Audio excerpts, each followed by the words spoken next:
Afternoon, magnificent morning, and excellent evening to everyone out there watching MindPlore with Carla and Friends.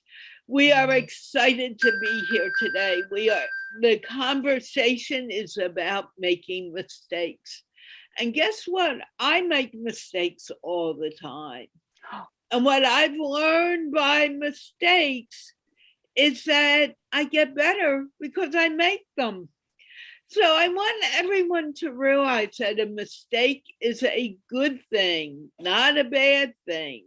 It helps us learn, it helps us progress, it helps us move forward. In fact, today I had a fourth panelist who at the last minute told me she wasn't feeling well, but I'll come anyway. And I told her, no, don't come, just rest, take care of yourself. And it turned out that it's Jeanne, myself, and Kimi, but that's an excellent panel. It doesn't matter whether we have 4, 8, 10 people. As long as we have people who have a brain and who are thinking clearly. Having said that, and I think there are at this early time in the morning for me. I know you're having trouble adapting to it, but you're going to do well. I saw the picture of you and the 3 dogs sleeping. But you're awake now. That's what's most important. That's right. And I think Jeanne is in the same thing because when I should have been sleeping, I kept on seeing her live on Facebook. So I'm not sure. So having said that, I'm going to pass the mic to Jeanne so I can grab the YouTube link so everyone can watch. And I will be back. Jeanne, can you please take over? Sure. Well, hello, everybody on this fine Tuesday morning. Afternoon. Okay, I have a philosophy that I actually wake up at noon my time, but that doesn't mean that I'm not doing things. I wake up at the normal time. I do a lot of things. I do some of my best writing in the morning. However, I'm still a zombie until about noon. So please forgive me as I wax on philosophically. So today we're going to be talking about the power of mistakes. And it's an important theme for today. And it came from a weekend of listening to a lot of great speakers, and several of them talked about the power of mistakes. So before I jump in, with my quotes, I want to share something that a metaphysical teacher once told me when she said, I grew up in a fairly strict religious background, and sin was something that we did not want to do. No. And at 7 years old, I did not understand sin. But as an adult, this metaphysical teacher said, sin is just another way of saying mistake. And the minute she said that, it switched how I thought about things in the world. When you make a mistake, you can correct it. You can move forward. You can learn from it. There's always a lesson. But when you make a sin, I was taught that, you were banished into the netherworld. So that changed a lot of my thinking. So I'm very excited about today. And the quotes I got come from some really great philosophers. One is the author from way back in the dark ages, Oscar Wilde, when he says, experience is simply the name we give our mistakes. And I loved that. Experience is simply the name we give our mistakes. And Neil Gaiman, who's also an English author, writes, if you are making mistakes, then you are making new things, trying new things, learning, living, pushing yourself, changing your world. You are doing things you have never done before. And more importantly, doing something new. And Paul Coelho, the great author of our time, writes, when you find your path, you must not be afraid. You need to have sufficient courage to make mistakes. Disappointment, defeat, and despair are the tools God uses to show us the way. Think about that. When we talk about learning the lessons in our mistakes, the disappointment, the defeat, and the despair that we feel help us find a new way. Kimi, I know that you agree with this because you were there with me in two of the conferences where they talked about this. If we're afraid to make mistakes, we will stay paralyzed with fear. We won't even try anything. And that keeps a lot of people from shining their light. We each and every person has a gift. As Paulo Coelho said, the path toward living out our truth is not always a straight line. It's trying this, oops, there's a refinement, and trying this, and there's a refinement. And everything that we do, especially if we're listening to our heart, that small voice inside of us that's telling us, this feels joyous, this is the direction I want to go. When we listen to those voices and we stumble across the way, but we keep moving forward, we are refining ourselves. And we are living that essence of who we are. And when we do that, we inspire the people around us. They may feel a little sorry for us because something disastrous happened. I heard that in one of Marianne Williamson's books years ago, she had been teaching A Course in Miracles for many years to small groups. And her first big event, she rented a theater with 10,000 seats. And no one showed up, or very few people showed up. And she went to her father, and she thought her father was going to be very angry because she'd rented this space and spent a bunch of money that probably she didn't have. And he was so proud of her because she had taken the step forward. And today, that was back in the 90s when I read that story. So I think that happened sometime in the 1980s. But here it is, in 2020, she was running for president. Marianne Williamson has taken each step forward so that she can shine her light, so she can uplift the people around her in whatever form that is for you. Do you paint cars and you like making a beautiful vehicle for somebody? That might be a passion for you. That might be God's gift to you. If it feels joyous, it feels fun, it feels exciting. I like to help people with relationships. And I've had to learn along the way what not to do, what to do, and how to navigate relationships that have all kinds of challenges because they didn't start off on the right foot by understanding men and women. When I help them align themselves, they get into a deeper place than they were ever before, more connected, more in love.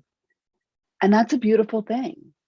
And in my own path, it's not always been easy, but learning how to use the technology, learning how to reach people, learning how to uplift people so that they can have amazing relationships, so that children grow up in loving homes. That's my passion. And have I made mistakes? Absolutely. Jeannie?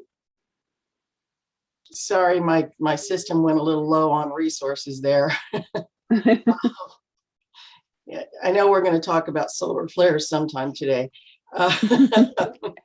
Coming tomorrow. My favorite, sorry, my hold on. System went a little low on Hold on, there it is. I'm repeating. That Marianne Williamson story is perfect. It's, when I want to do a workshop, I know I'm going to do it no matter who shows up, because it's a matter of practice and putting it out into the universe that this is what I want to share with the world. And it's frightening. It's frightening to take a step forward. It's frightening to make yourself vulnerable to have a mistake. But until I did the first one, I didn't know that I could do it. So how else am I supposed to, stretch myself and figure out if this is what I'm supposed to do? The issue that most of us have is we want to be comfortable. And I love comfort. There is nothing like a kind of cold, I don't want to say stormy, given all the storms we're having, but a nice rainy day. You put the fireplace on, you wrap up in your blanket, you've got your hot cup of coffee or cocoa, whatever your favorite drink is, and you're reading a great book as you're curled up on the couch. Comfort is beautiful. But every once in a while, you got to throw on the coat and go outside and feel the cold. And you have to grow. And that's where mistakes come in. They help you grow. So I know raising my son, it was really easy when he did something to want to scream and yell and tell him what he had to do. And as my friend who teaches about leadership would say, that's command and control.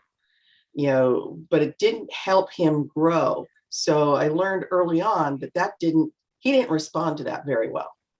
But he did respond to more like, what did you do? Why did you do it? Is there a lesson in there?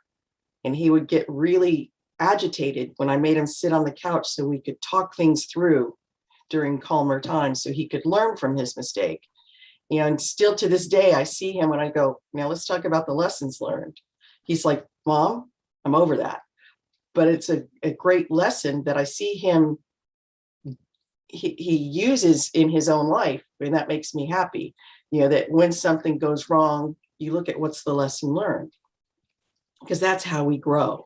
That's how we go from, in school, from, year 1 to year 2, you make a lot of mistakes in school because you're learning. When we started to ride a bike, we fell a lot. The woman I heard this weekend was talking about babies and walking. They don't just pop up at 6 months and start, walking down the block. They have to learn to crawl and drag themselves. Then they learn to turn themselves over. And then they learn to pull themselves up on, a table or a chair or something nearby. And if you're like me, you hold them up by their hands like this and let them try moving their feet. And you see the joy when they learn. So each step they find joy. And each step they keep moving and they know more and more. I'm seeing this now with my 6-month-old granddaughter. She is just the beam of light on her face when she can pick up her foot and move it forward is well, I say it's angelic, but I'm a little biased. But if we can grab onto that childlike curiosity to move forward and to get out of our comfort zone, it would be miraculous.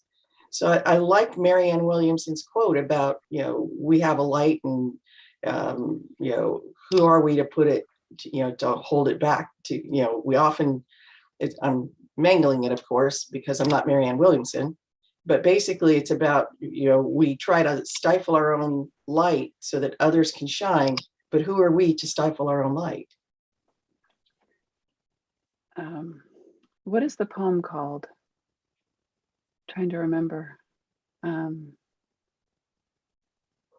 Our Deepest Fear. Yes. And I actually have a copy of it right here. I'd like to read it. Okay. Would that be okay? Yeah, but I just want to share with you, my brother studied the Course in Miracles with her. Oh, that's wonderful. She was my introduction. That's how I learned about the Course in Miracles. Yeah, wonderful. And I actually got to go see her about once a month when I was studying it originally. She was speaking in LA. But here's the poem. It goes, and it's often attributed to, oh my gosh, Nelson Mandela, but it's Marianne Williamson. And she says, our deepest fear is not that we are inadequate. Our deepest fear is that we are powerful beyond measure. It is our light, not our darkness, that most frightens us. We ask ourselves, who am I to be brilliant, gorgeous, talented, fabulous? Actually, who are you not to be? You are a child of God. Your playing small does not serve the world. There is nothing enlightened about shrinking so that other people won't feel insecure around you. We are meant to shine, as children do. We were born to make manifest the glory of God that is within us. It is not just in some of us, it's in everyone. And as we let our own light shine, we unconsciously give other people permission to do the same. As we're liberated from our own fear, our presence automatically liberates others. I remember reading that for the first time when I was about 19. I had a friend who I just loved dearly, who had some physical challenges, and she was really jealous of me. And I just thought she was amazing. Her name was Julie. So something would happen, we would be out at an event, and I would always push her out in front of people to, here's Julie, I love her. You know, she's an amazing young woman. And I shrank in the background. Julie wasn't helped by my encouragement in that way. She was really shy. It was very uncomfortable for her to be put kind of out in the spotlight. And I was shy too, but I also adored her and I thought the world of her. So I wanted her to experience being in front of people who thought she was amazing. But it didn't really help her because she had some things going on. And I read this poem and I realized that I had been hiding. I had been afraid to let my light shine. And when we do that, we're afraid for so many reasons. I think sometimes collectively as women, we've been put down for centuries. And that keeps us from feeling the comfortable putting ourselves out there. We're afraid of being shot, afraid of being stoned, afraid of being put in our place. Burned at the stake. Burned at the stake. We're afraid of those things. And that keeps us from shining our light. But the truth is that what we're afraid of is not real. A Course in Miracles says, nothing real can be threatened. Nothing unreal exists. Herein lies the peace of God. So what is real is that we can experience heaven right now, in this moment, when we choose to see through God's eyes with love. Right now. Or we could see through the ego's eyes, which is fear-based. It's anger, hatred, attack on other people, attack on ourselves. This is one of the things I talked about yesterday on the English literature or the English literacy conference. Our fear of connecting with other people, our fear of being shot, our fear of not being included or being kicked out, ostracized from the tribe is so strong in us. And that's all ego mind. That's not about shining your light. When we recognize that that is what this is, and the closer you are to this light, the louder this voice is. So it's our job to tune out that voice and focus on being inspired and taking inspired action. In neuro-linguistic programming, we say there's no such thing as failure, only feedback.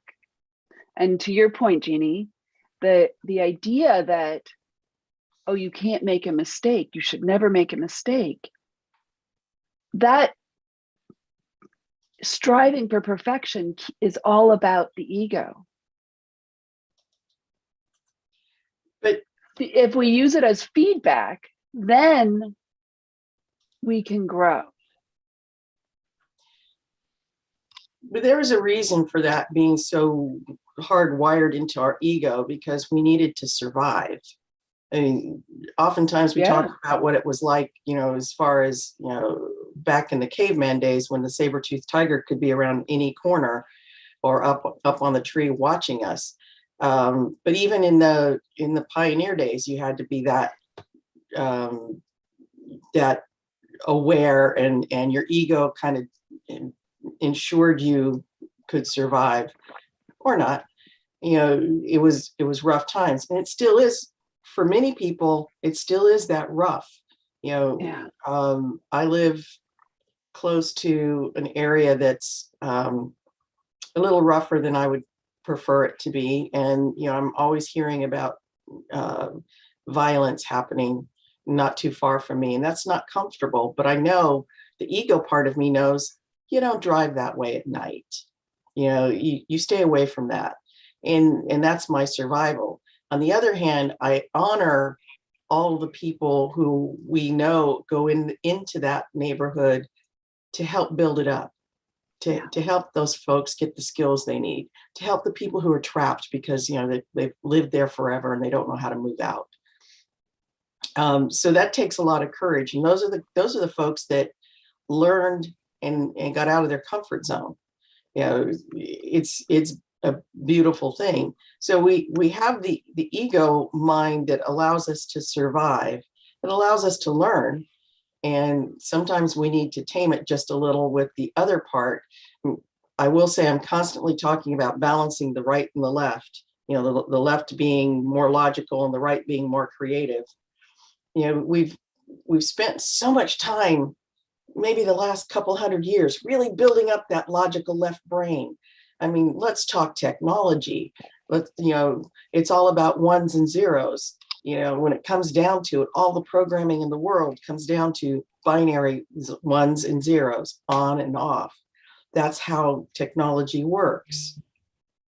Nobody believes me when I say that until I start showing them, what programming really started out like, and reminding folks that there was a time when we had 4K memory in what we thought was a supercomputer back in the early 80s.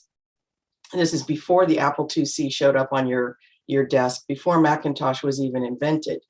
So we are aware on the logical left brain side that we have to push the limits, and that's how we get there. And I'm actually a believer that we've pushed the limits on this side a little too far, and we got to let this side, the creative, humane, spiritual side, kind of grow up so that we have a balance again. We need to get back to art and drama and all of the arts, and allow people to do the same thing, which allows us to be ego-minded and survive, but also look at that light and allow it to shine. And that's where we let the crack come through with the mistake, and we grow. Carla? Well, in growing, I think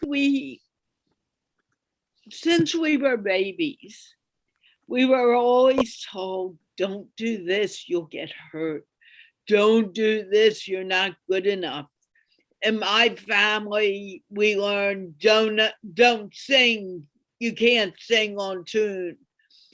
I have heard that all my life, and although now I want to sing, I basically don't, because I'm afraid, I'm going to be off tune and everyone's going to laugh at me. And yeah, people do laugh at me when I sing, but it's usually in joy. The thing is, what I think we need to remember is we were told, don't do this, don't do that. And our fears grew from the time we were this big to the time where we are now. And I think we need to realize if we stay in don't ride a bike because you haven't learned. And once you learn to ride a bike, if you're afraid to ride a bike, you never ride a two-wheeler. Same thing with walking. If someone said don't walk because you fell, you wouldn't be walking nowadays. Don't read because you read a word wrong, you wouldn't be reading, or you wouldn't be listening, or you wouldn't be talking.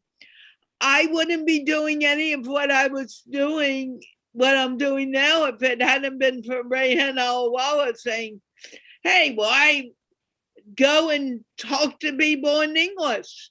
Look at where it's brought me. I was scared. It's normal to be scared, but the thing is, when you come to a point in your development, it's normal to break through that fear and move forward. And that is one thing we often forget. We are not willing to move forward. I know I've been that way at times. I know there's a lot of changes coming up soon. But if we don't take that opportunity to move forward, we're going to be stuck where we are now, on a road that says, hey, Carla, there's more for you to do. Stop the fear. Kimi? Yeah. You started out by saying something earlier about doing things in a happy way, like joyfully. And I was watching an interview with Elon Musk, and he is like a big kid. He's like, wow, I think we need a tunnel in California for a high-speed train. We don't have a tunnel company. I think I'll create the boring company. That sounds like fun. He's like so creative and willing to try things. It's pretty astounding. And of course, nobody's can do anything on their own, actually. So he's got a great team of people around him to make things manifest. He had an idea to create some sort of flamethrower thing, and he invented this thing and sold 20,000 copies of this thing. He's playful. He wants to try things. I think you're right, Carla, that those impulses are often squashed. When I was a little girl, my dad told me I was tone deaf and I couldn't sing in the house. So when I got to high school, it was really devastating to me, actually. And you can, I think, relate to that. But I went to high school and I had a choice of an elective. And I took a class from a woman named Caterina Michieli. She was a singing instructor. I walked into her and I said, well, I'm tone deaf, but I want to be able to sing lullabies to my babies. She said, Kimi, you're not tone deaf. You've just never learned how to sing. We get these labels that keep us from ever trying things. We have experiences that weren't so pleasant. You get a bad grade on an exam. You crash a car, something happens, and then you think, oh, I can't do that. That's one choice on how to look at it. Instead, you could think, how can I do that better? How can I refine what I'm doing? How can I use whatever tragedy has happened as a doorway to what's next? Everything is here to help us. Everything, the seeming good and the seeming bad, it's all how we choose to see it. And Jeannie, you look like you're eager to say something. I'm laughing because your dad said you were tone deaf. My dad would yell at me for singing, and I was actually told that I was off key all the time. And so when I would be angry, I went into my room and I pulled out my guitar. And mind you, at the time, I only knew 4 chords. But I bought myself a music book to teach myself new chords and to play music that I knew. and I would play it as loudly as I could, and I would sing as loudly as I could. And I knew it would upset him, but my mother would not let him make me hush up because she realized I was angry, and it was my way of handling anger. And you know what? About 6 months into it, I learned how to sing. Yeah. And I ended up leading my little church's folk choir for almost 8 years. Wow. Playing guitar and being the lead singer. So, sometimes our mistakes, quote unquote, help us to grow in a way that we didn't know. I didn't have it in my mind that I would be doing that for a long time. And I haven't played the guitar in years, but I remember I was angry, and what drove me was, I'll show him. So sometimes those, what we often think of as negative emotions, help drive us and help move us forward. I have a sister, lovely older sister, and she was a great artist. When I started to get better at drawing and painting, she would show up and do something better. And I know she was trying to drive me to be more creative, but it actually had the opposite effect. And so we have to look as adults at what we went through as children and reinterpret the story. So it's not in our core belief, which we talked about a couple of episodes ago. But, it wasn't that my sister wanted to stop me. She wanted to share what she knew. But at the time, I didn't take it that way. Okay, she did this great portrait of an old man, but it looked like his eyes followed me wherever I went. So it also kind of freaked me out just a little. But we're so tender and impressionable in those younger years that we often take the messages the wrong way. And that might be a mistake. But when you reinterpret them, that might open doors and allow you to do more. So I've gotten back into drawing a little, and that's, it's one of my ways to relax, is to just let things go, because there's no wrong, there's no mistake in art. Every time you miss a stroke, you build that into your art.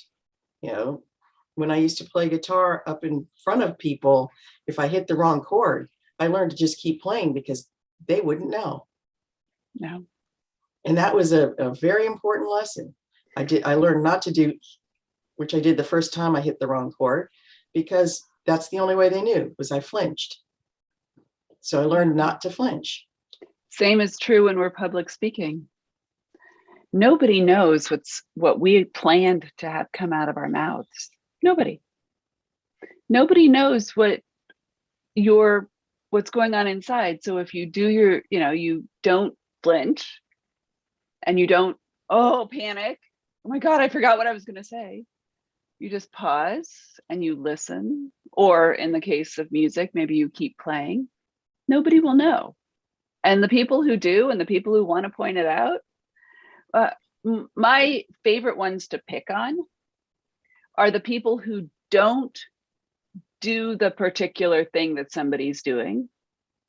They're too afraid to do it, and they criticize others. There's a guy who, I can't remember his name. He's a young man out of Denmark or Norway or somewhere, who has, Boyan is his name, Boysen. And he's built this contraption to collect trash from the ocean and plastic so it can be recycled. 5-10 years ago, somewhere in there, I can't remember anymore, people slammed him. Oh, you can't do that. It's not going to work. But guess what? Those people didn't put out other ideas. I'm much more apt to follow and be inspired by somebody who is willing to take the action, even if they're not sure how to do it, than to lock myself up or have that person never create anything. Carla, you were raising your hand a little bit ago. Yeah. And that happens all the time. I mean, I've had people say, Carla, you can't do what you're doing now. And I would say, oh, you know, but if you had told me 10 years ago that I would be on Facebook and I would be doing a live show called MindPlore with Carla and Friends, or do the English show, I would have laughed and said, you're right, I wouldn't be doing that. I'd be too shy to get up and be in front of the camera. But it was those people who told me that I couldn't do it, I was listening to. And I think when it comes to making a mistake, people say, oh, you made this horrible mistake. Who the heck really cares but yourself? Yeah. No one really cares. Maybe someone sees it, and the person who's really into criticizing you is usually the person who is afraid to make the mistake themselves, or afraid to move forward with something new. They stick with what they have been doing all their lives and dreaming, oh, I would like to do a Facebook show on painting, but afraid of making that mistake. We need to let go of the thought, oh, I made a mistake. People come to the English show all the time and stop me in a few moments because I'm going overboard, I know. They come to the English show and they're like, can you say hello? Just hello, that's all I want. Hello, okay. What is your name? My name is Imran. I'm just putting out a name. Excellent. Do you have a family? And then after they hear these very, very easy questions, and sometimes they do make mistakes. Sometimes they do say, they're talking about their sister and they say he, and almost, who are you talking about? My sister. Okay. Is she a he or a she? She. I made him. Everyone does it. No biggie. But I need to correct this one mistake. It's not a big deal if you make a mistake. It's a big deal when you sit in the sidelines and you ask me questions in the chat and you expect me to answer. Come and talk, because that's when you begin learning. Yes, Jeanne? It's a famous saying that for Thomas Edison, they say somebody said he's failed so often when he was trying to make the incandescent light bulb. And he said, I've not failed 1,000 times. I have successfully discovered 1,000 ways to not make a light bulb. And that's the beauty of the mistake. You learn what doesn't work so you can go on with find out what does work. The other person that talked about it this weekend was an educator, and she was talking about the difference between in some curriculum, they teach you what you need to know and you have to repeat it back. You teach and you repeat, and that's all there is. And there's no room for mistakes. So the kids aren't learning to critically think and to stretch their minds. And I know that we often hear people talk about teaching to the test, for all the standardized tests, but we might need to learn, and it might need to be outside of the school, but we have to teach each other, adults as well, on how to stretch, how to allow yourself to make those little mistakes so that you can open the door for something bigger and better. I recall one time being told by a boss who was in charge and in control of my life, as far as I could see, that I couldn't write. That's what she said. I couldn't write. And I was devastated because writing was the majority of my job. And I went outside of that and I asked a friend of mine who was teaching engineers how to write. If you've ever had to talk to an engineer. They're very scientific, but getting them to write in proper English was not an easy task. And she read my stuff and she said, "Oh, I see the problem." And I was like, "There's a problem? Oh my God, I really can't write?" She said, "No, no, no, no. You have a style.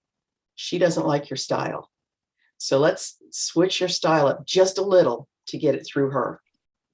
And I had to learn. And what I've gone on to, I have written many, many, many things. I am a published author, but my ghostwriting ended up in publications like the Wall Street Journal and Fortune magazine. So yes, I can say I can write, but I had to learn how to change just a little to have an acceptable style for the business world versus the journalist world. And that was that I had moments of devastation. I thought, oh, it's done. I'm going to have to go, make hamburgers or something, which is a noble profession, but it wasn't the one I would find joy in. But that's the whole thing. We get so scared. Oh, I can't do this. And the only reason we can't do it is because we're telling ourselves we cannot do it. We really can do it. We really can do whatever we want. Let's learn to take not out of our vocabulary and put in, I want to make a mistake. I'm going to try something new. Because only by trying something new can we grow, can we develop who we are. Kimi, you're thinking. Yeah, I had a thought as you were talking. If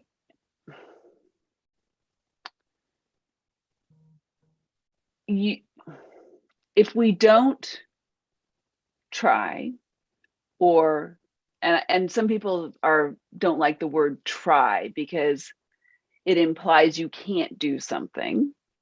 So I'm doing this. I am creating this.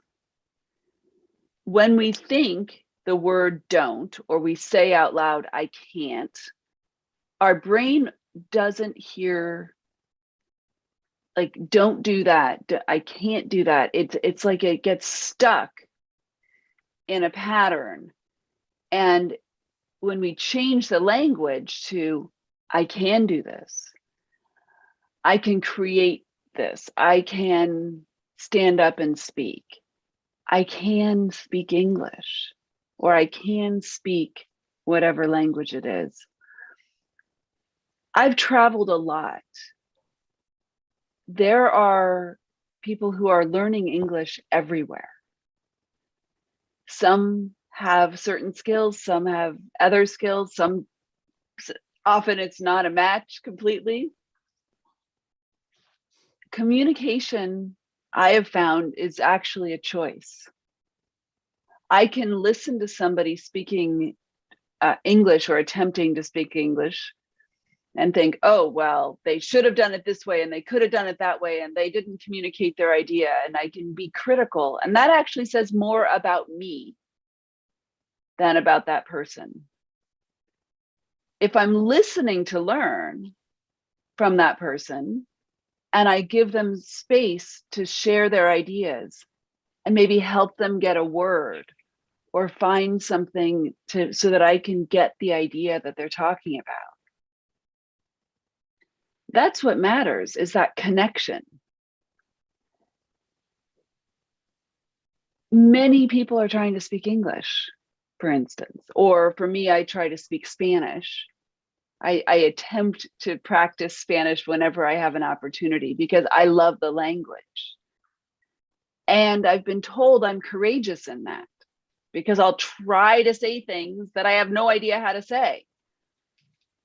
That a lot of people won't take those risks.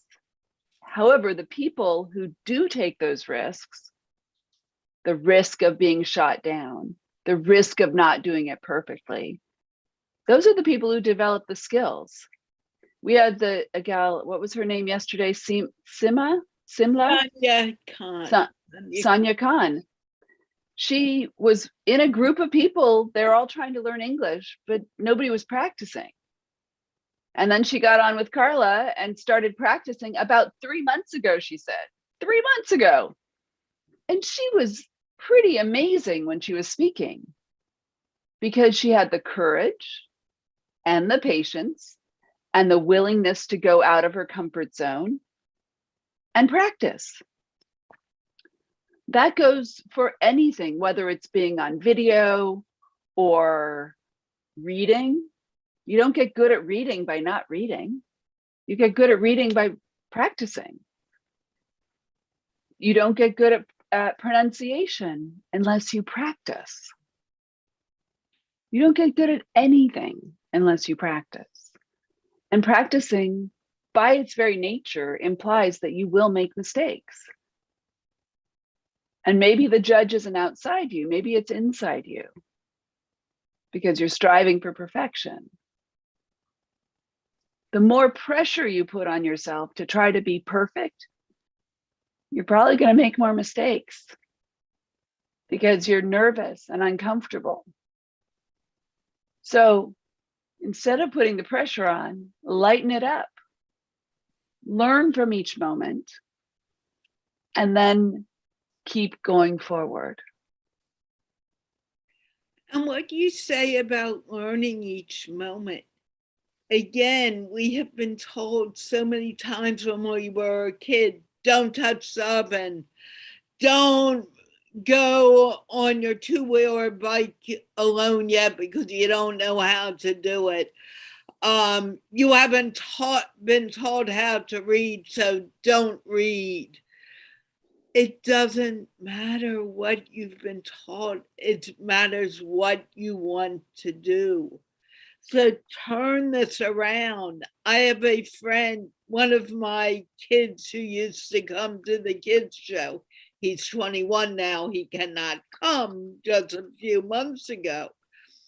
But when he first came, to get him to say hello, I thought, oh my God, he's driving me crazy. But he came every day and he expected me to talk to him every day. And I was like, oh no. And then one day, it was like magic. He began talking and I couldn't shut him up. And I was like, what happened, Abbas? And he said, I finally figured out I can do it. And that's the point. He's no different from you sitting out there and saying, I want to write a book on what, blah, blah, blah. Great, write your book. But I can't, I've never written a book. Darn it, who cares whether you can or you can't? Just do it. People have told me to write a book. Maybe it's time for me to start now that I'm saying what I'm saying. Because it isn't, I can't. It really is, I can. You look like you want to say something, Jeanne. Well, I want to clarify something. According to Confucius, an ancient philosopher, if you make a mistake and do not correct it, this is what's called a mistake. And I love that. I wish I found that earlier. It would have been in my quotes. The point is that we stop ourselves, and it usually comes from a core belief of some sort. We stop ourselves before we push ourselves. If we stopped ourselves before we started breathing, we wouldn't live. But before we were babies, before we were born, we didn't know how to breathe. Our mothers breathed for us. That's the umbilical cord and all that stuff. We didn't walk when we came out into the world. We had to learn. We didn't learn, as you said, the bike, you're riding a two-wheeler bike until we learn. These things come as muscle memory. So the thing that I want to bring up is if we change our habit, when we make a mistake, to laugh it off and to fix it, to look at it and to say, I can do better. Yeah, that's how we change our own world, because then we make it okay to maybe flub a little. I mean, I can tell you, when I played guitar when I was really young, I only know 4 chords for many years because my brother showed me how to move my fingers. And I wanted him to show me how to do more chords, but he didn't live with us anymore. Okay, he went off to college and he like grew up, you know, life happens. And so I had to find a new way. And a friend of mine actually gave me some good insight. And then I was able to go and teach myself. And this was before YouTube. I have to tell you, my son taught himself to play the guitar beyond the 4 chords by watching YouTube. And he's really excellent, but he likes heavy metal lead guitar. So that's his stuff. Mine's more folk. But I taught myself hundreds of chords, and I was able to do the music that I did. It was about having fun with it, allowing myself to be a bit vulnerable, to having friends who encouraged me. I had one partner in the folk choir that I was part of who really was a good guitarist. But when I figured out how to do certain songs and he couldn't, that would make me feel good. And he would go, you did it again. And it became a game. So when people talk about gamification of many of things, especially in technology, I think of the competition, let's make it good. You know, and as my son is my witness, the first thing I will tell him is just a game. Because when competition gets out of control and people get angry with each other, I put a stop to it, because that's when a competition is not healthy as much. But that joy you get from pushing yourself is beautiful. Yes? Yeah. I am really excited. Someone in the chat just wrote, he's been afraid to speak English. I think it's a guy. I could be wrong, because the names are confusing. And he said, tomorrow I will post a video on Facebook with an introduction in English. Yay! So this show, he may make a mistake. Who really cares about the mistake? I would say that people are going to admire his courage in putting it up. And anybody who doesn't, you don't need to pay attention to them. Yeah. And that's the whole point. Who cares?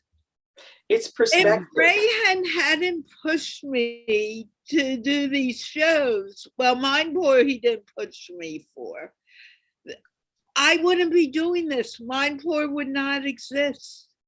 Yeah. I wouldn't be interviewing if Rehan hadn't gotten on me and said, you're talking too much. Ask questions. I wouldn't be doing it. I had someone push me. Take your biggest fan and tell them to tell you what can make it better. But don't be afraid for someone to tell you that so you can get better. The only way you can do it is by doing it. Yeah. Someone asked yesterday, I want to speak English. How do I do it? And Kimi and Neville talked about, you need to read. Well, that's true. You should read. That's an important thing. What about an audiobook? Listen to the language. But this guy really could write. He wrote this whole long sentence. It took me a while to get to read it, and then I saw people answering, and I thought I better get into this thing. And I thought, you write beautifully, so you must be reading beautifully. You need the experience of just speaking. Come to the show, speak to your Facebook friends who speak English. Stop being afraid and just do it. Yeah. Kimi? I want to do a little. Jeanne wanted to say something, and then I want to say something. I want to do a little commercial for Toastmasters. One of the things that's beautiful about Toastmasters is it teaches people how to evaluate, and what I call it the patented gentle Toastmasters feedback. And in my Toastmasters group, we kind of make a feedback sandwich. So we start with what you did really well, and that helps the speaker feel good about what they're doing. Then we might say there's a couple of things you could improve on. And for me, believe it or not, it's vocal variety and using the stage, because when I started, I kind of stayed in one spot.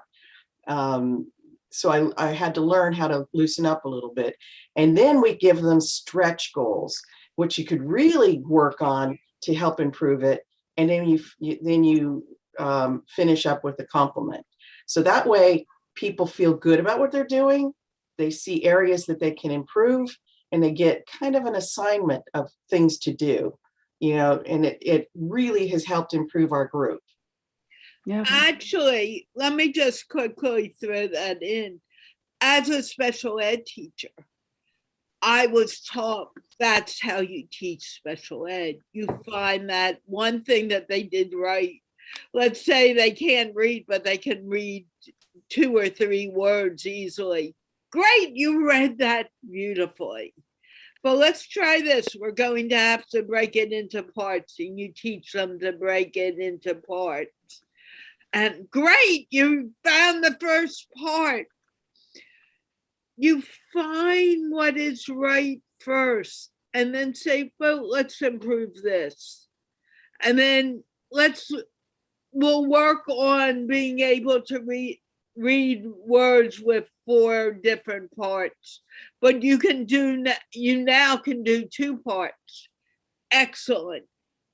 And that's how you move a kid from not doing something to doing it and enjoying it. I had a kid, I'll shut up in a moment. I had a kid who needed to learn to multiply, and she was in 8th grade. And I said, okay, let's start with a times chart. And I told her how to go 2 times 4 and all of that. By the end of the year, using her chart, she was multiplying 3 digits by 2 digits perfectly. And we were beginning to work on 3 digits by 3 digits. It can be done. It's just a question of wanting to do it. Okay. The way to eat a watermelon is 1 bite at a time.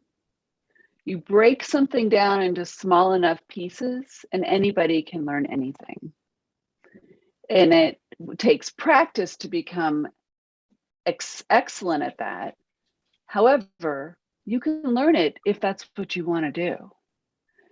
But I want to go in a completely sort of a different direction slightly that relates to this. You may have fears now, and you might be okay, comfortable, afraid to take that step. Things aren't too bad, so why rock the cart? I'm going to just stay here. Often in my work with people, I take them to the end of their life, where they're about to take their last breath, way, way, way out there. And I ask what their future self would say to their younger self, if they've taken the steps to try things, or if they haven't. What encouragement would the future self have?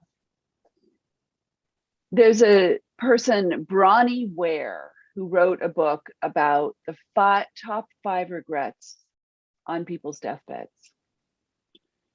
They say, I wish I'd had the courage to live a life true to myself, not the life others expected of me. I wish I hadn't worked so hard. I translate that to enjoy life. I wish I'd had the courage to express my feelings. Is there somebody you love that you wish you'd said something to? I wish I'd stayed in touch with my friends. We've got social media that makes a lot of that more possible now.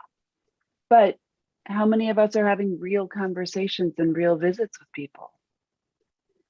I wish I'd let myself be happier.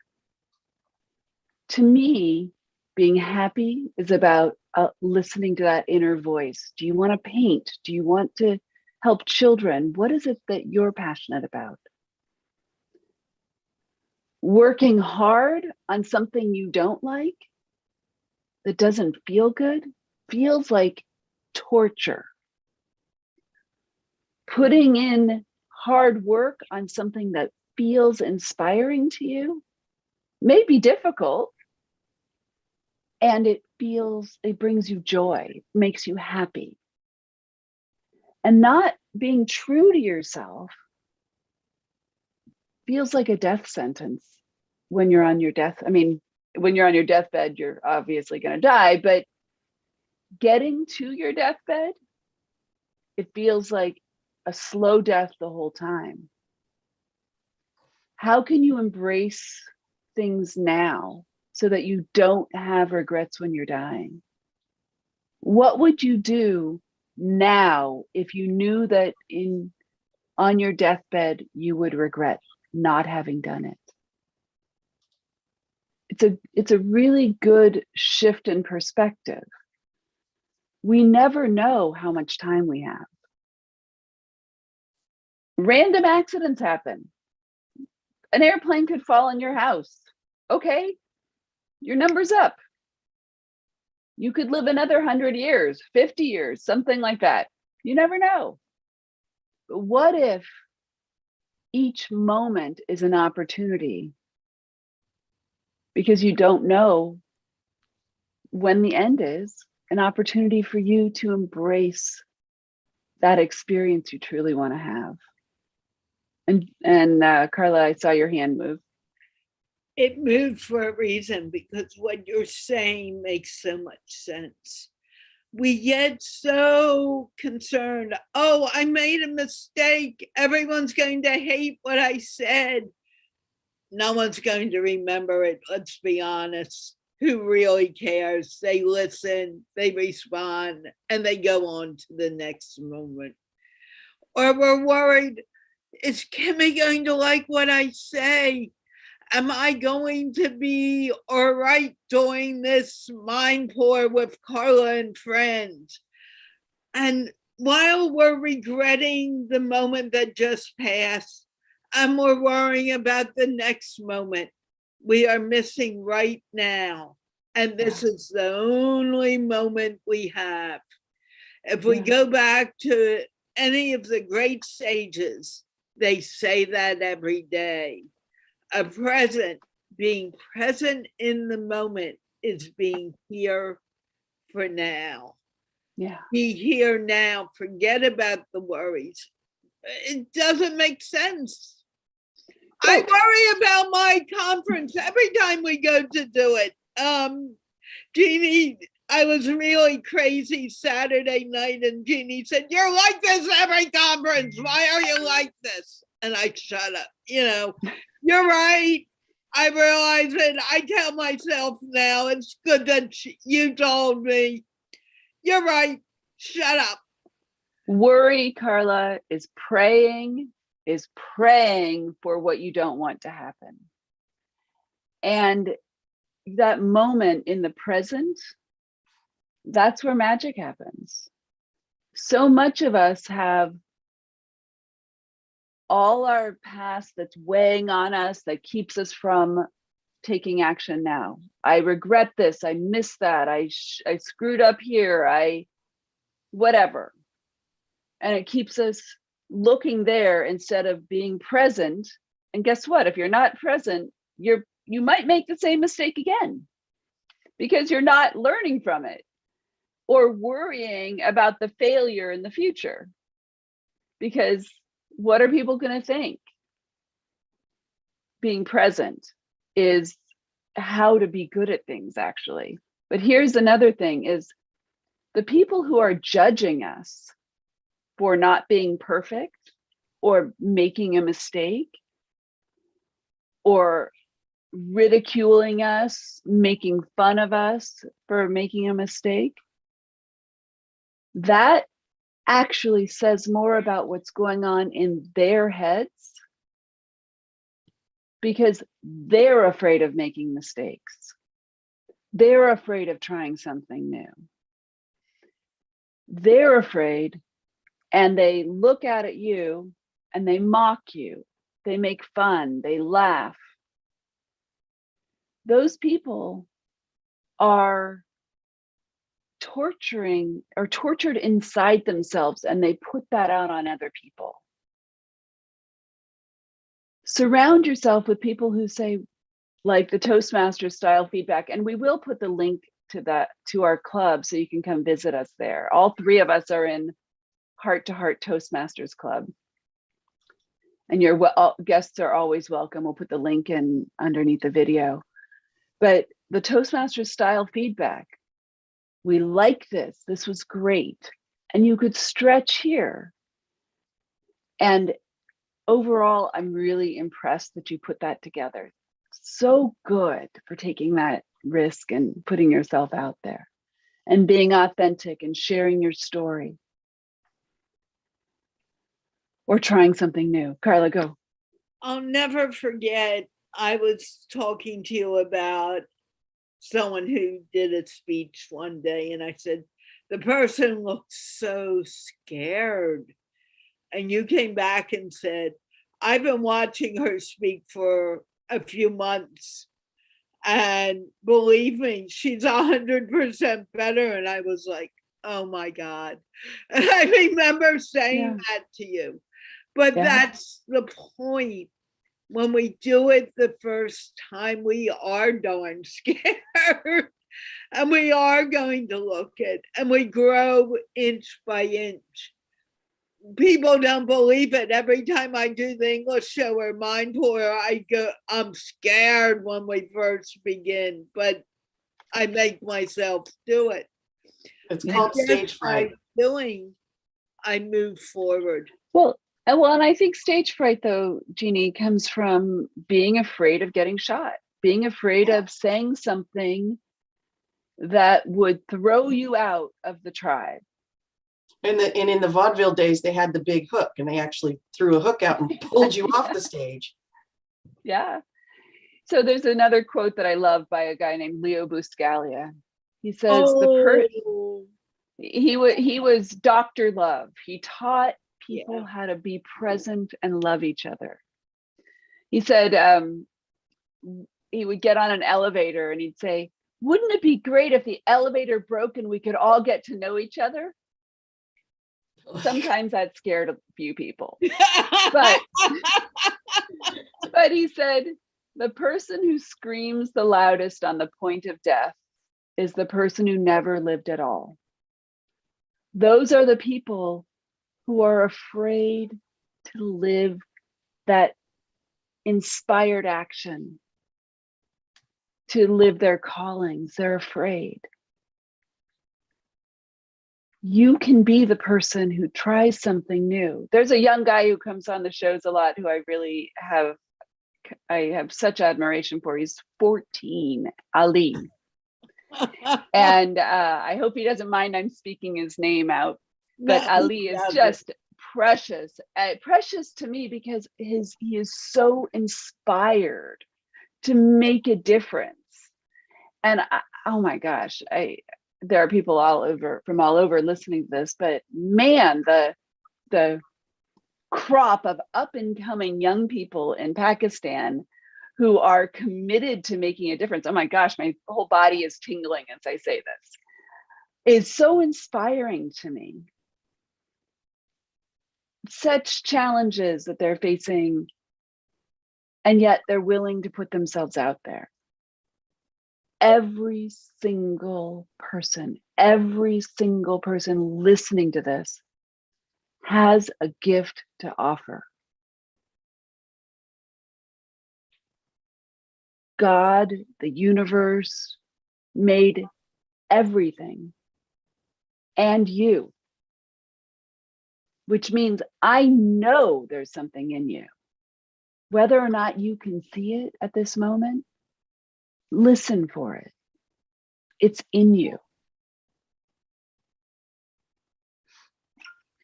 And that's the most important point. We forget what is within us, and we look at Kimi or I look at Jeanne and I can't do it. But that's not the fact.